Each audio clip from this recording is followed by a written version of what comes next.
Hello church, this is our devotion for the month, and today we are going to be looking at the book of Acts and chapter 10. And we're going to talk about what's in it. So we start off in this chapter with Cornelius, who is a Roman, who is part of the military, a centurion there, part of the Italian regiment.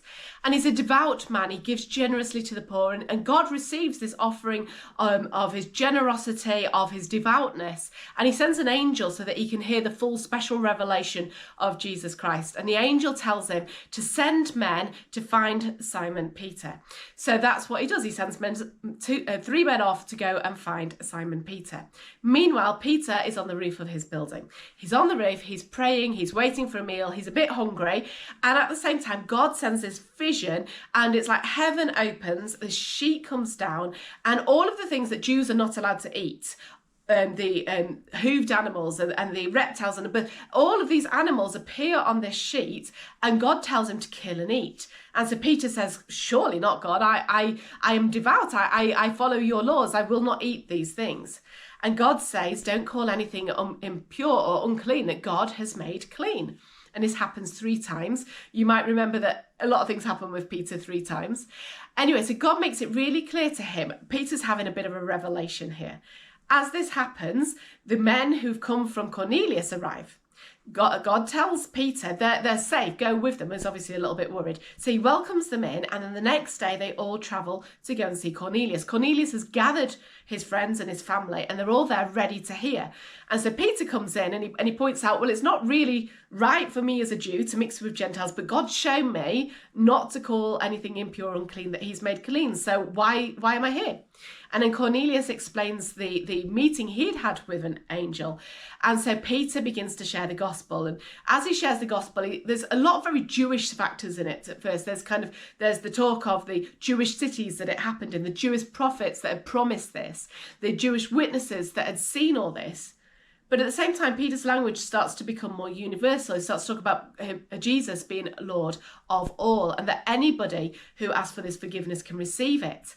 And then all of them, they are filled with the Holy Spirit. And then Peter's, well, if you can be baptized in the Spirit, then you can be baptized in water. And then he defends it. So let me just very briefly put this in context. We have a bit of an arc to the book of Acts. The first few chapters are really talking about God's work with the first Jewish converts. We then have the rescue of Saul to Paul from his sins. We then have this little bit, this pivotal point we're talking about. You then have the rescue of Peter from prison, and then you see what God is doing in the world beyond the Jews. But this is the pivotal point, because this is as the gospel reaches the Gentiles, and God shows it's no longer just for the Jews, it is also for the Gentiles. And that's all a little bit of a shock for Peter. And in fact, many people describe this as a conversion for Peter, not obviously of faith, but a conversion of prejudice against Gentiles and against those who were previously unclean, to understanding that they are part of God's plan.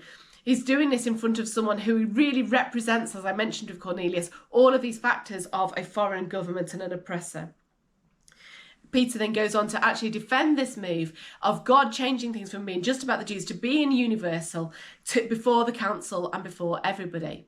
But then if as well as Acts 10, we also flip over to Galatians chapter 2, then we see a time that Paul turns up and he finds Peter, who he calls Cephas, that's part of his original name. And he says to Peter, this is wrong what you're doing, because what Peter was doing, his convictions were still the same. But he'd stopped eating with Gentile believers. And the reason he did this, it says, is because he was afraid of other Christian leaders, the men who came from James. And so because he was afraid of them, he started living in hypocrisy.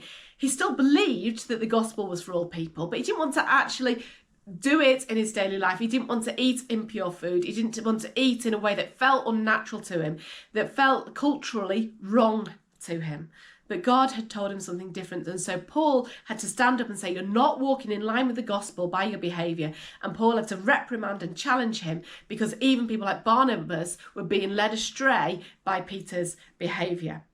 So my question to you today is this. Are there things in your life that you have convictions about, that you believe, but you are no longer walking in line with the gospel on?